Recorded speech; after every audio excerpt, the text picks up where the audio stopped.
In this video, I'm going to be reviewing the Fox Float DPS shock. This is a 2016 model. DPS stands for Dual Piston System.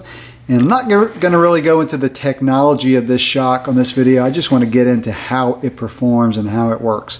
And I'll say first of all, this is on a Giant Anthem. And this is a custom tuned shock, so they tune it for the spring rate of an Anthem, but the features and performance is going to be very similar across different bikes. And usually when you are looking into a shock or maybe doing some comparison with this shock, it's probably going to come on a bike already, and the bike manufacturers will have Fox custom tune it to whatever leverage ratio is used on the bike. Some of you may be watching this video and going to be buying this shock separately, but either way, I think this video is going to be helpful for you, so let's get into it. Now, while I'm doing this video, I'm going to be doing some comparison to a 2014 Fox CTD shock. It stands for Climb, Trail, Descend. So I will do some comparison because I think it's pretty fair to do that. See how Fox is evolving their shocks. So let's talk about first of how this shock works.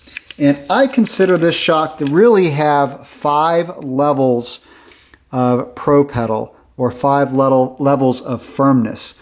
So here's the way it works. If it's all the way over to the right, that's fully locked out, very firm. So the suspension really does not move at all. Now, just to do some comparison with the CTD, on this shock, when it was all the way over to the right, it was not fully locked out. It was very firm, in fact, too firm for my liking on a trail. Now, I did have a trail bike with a 2014 shock, and all the way over was locked out. So it kind of just depends on how Fox tunes it, but I think with the dual piston shocks, all the way over is going to be locked out. In the middle is going to be your pro pedal setting. And this is where you probably keep it if you're really riding hard or riding aggressively and need a firm pedaling platform. And I keep it over there, or keep it in the middle quite a bit. All the way over to the right is fully open, and you've got 3 levels of adjustment. So if you can see right there, see if I can focus in on it, you've got a 1, 2, and a 3. And you're going to pull this little black lever out, and all the way over to the right side, or the drivetrain side, is number 1. That's the most plush. Number 2, and then number 3.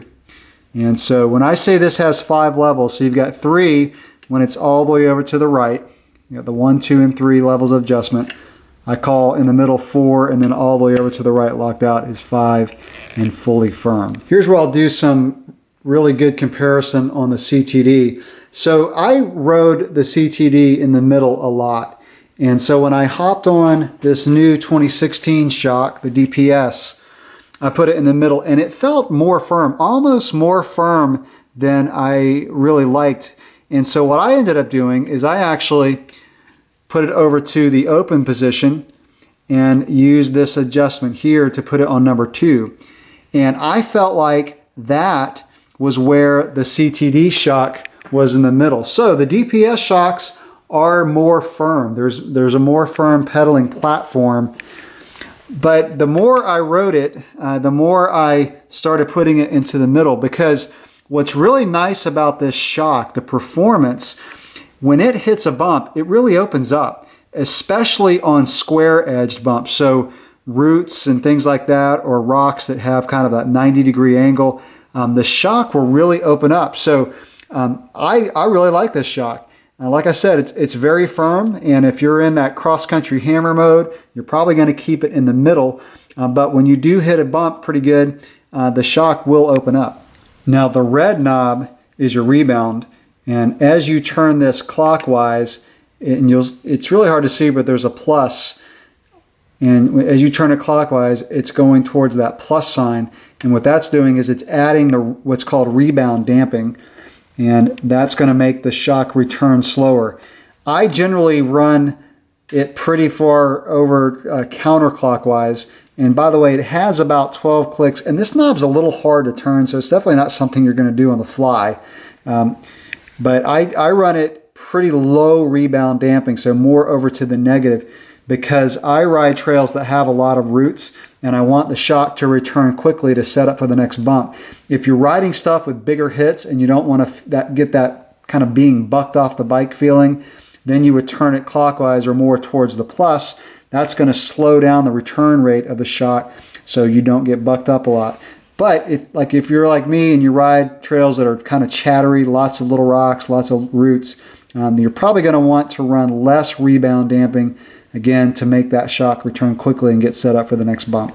So for my trails also, talking more about the Pro Pedal setting, I will generally leave the black adjustment knob on 2, and I will flip it back and forth between the middle setting and all the way open, again, on number 2, depending on my riding style, kind of my mood, what I feel like doing that day, or depending on the trail conditions. So those are the 2 settings I use most. Now, if I were riding in the mountains, what I would do is I would put the open position on 1, and I would use that for descending, and I would put the shock just in the middle setting when I was climbing or if the trail was flatter. One thing that I do want to throw in before I wrap up this video is I really like how easy these Fox are to do what Fox calls air sleeve maintenance, and that is kind of refreshing the float fluid that's inside the shock. So all you really have to do is you pull the shock off the bike, you would just turn by hand this canister, just turn it counterclockwise, it'll come off, you can clean it out, put some more float fluid in and put it back on, and that really does a lot as far as making the shock feel smooth. So that's something that I do about every 4 to 6 months on this shock, depending on how much I've been riding the bike. And again, it really helps the performance, really helps the shock feel smooth. So that's going to wrap it up with my review of the Fox Float DPS. I think the Fox has really made some good improvements. The biggest one is the fact that it's very firm. It's firmer than the older CTD shocks, but it really opens up well. Whatever valving or piston they've used in this shock really does work, and it's a really good shock. So if you're looking at a bike that has one of these, then I would recommend it. They do make one that's called an E-Vol, which stands for extra volume, and it's a wider body, and that just adds more air volume, and you're going to see that more on trail bikes. This is a cross-country bike, but I have one of those on my Giant Trance, and it does a really good job of making the bike feel really plush, especially in the mid-stroke. So it is a shock that I would recommend. With the maintenance and the performance, I don't think you're going to be too disappointed with this shock. So thanks for watching.